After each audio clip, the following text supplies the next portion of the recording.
What if the next major upgrade to the Philippine Navy doesn't come from a brand new shipyard, but from one of Asia's most advanced naval forces?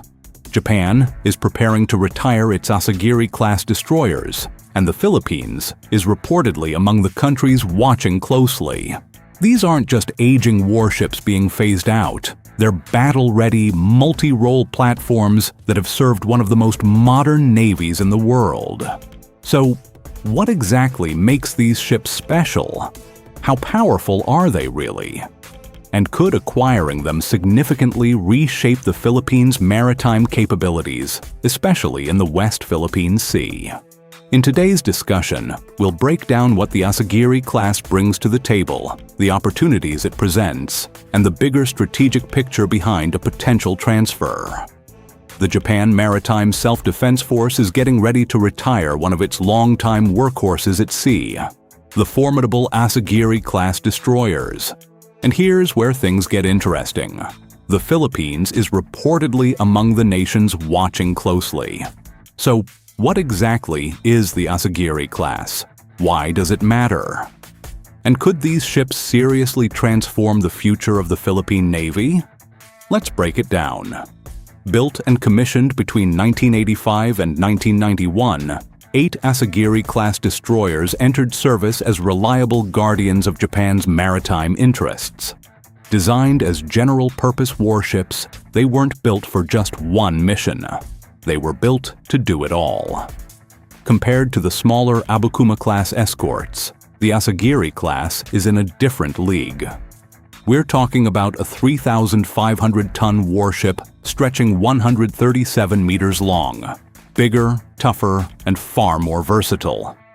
These ships were engineered to dominate across multiple battle scenarios: anti-ship warfare, anti-submarine operations, and anti-air defense.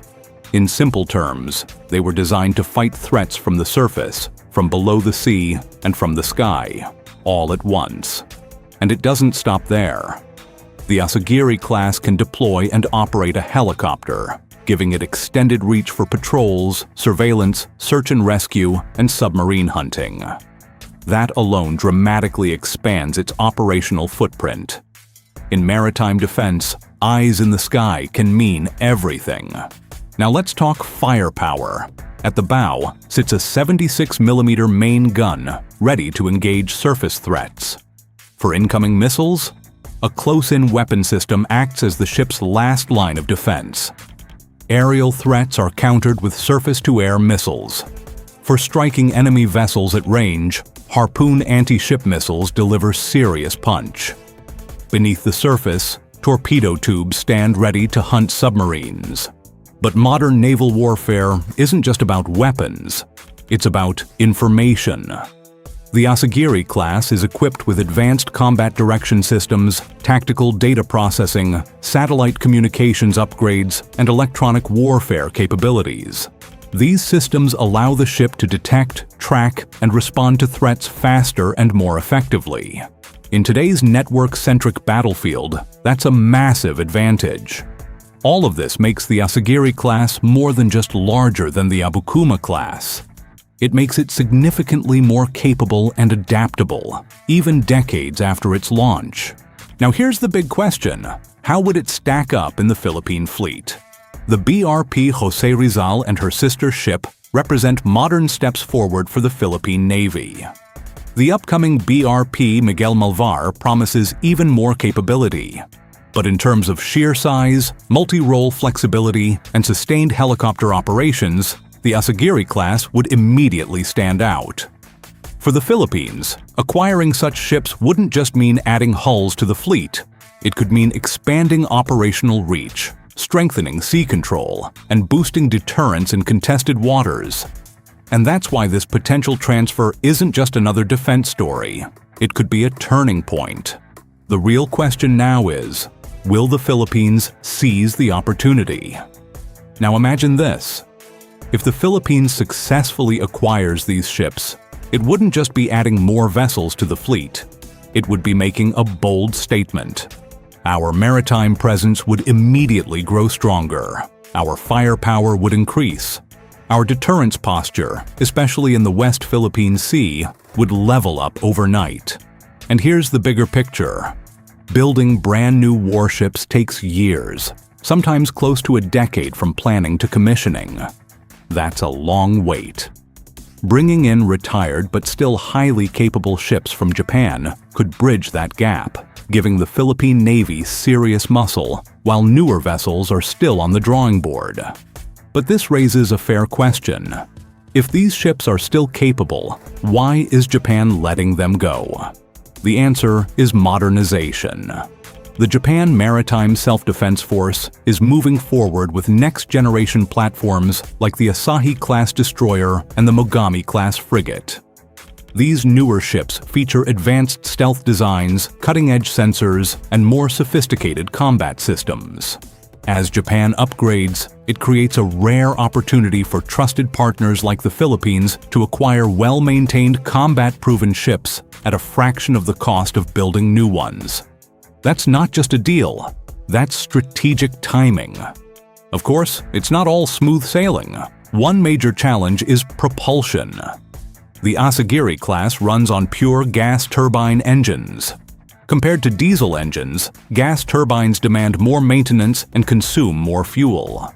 They're powerful, yes, but they require expertise, logistics, and long-term planning to sustain. And this is where the transition becomes smart strategy. If the Philippines first acquires the Abukuma class, those ships can serve as stepping stones. They give Filipino sailors and engineers hands-on experience operating and maintaining Japanese-built warships. Over time, that builds technical confidence, maintenance capability, and institutional knowledge.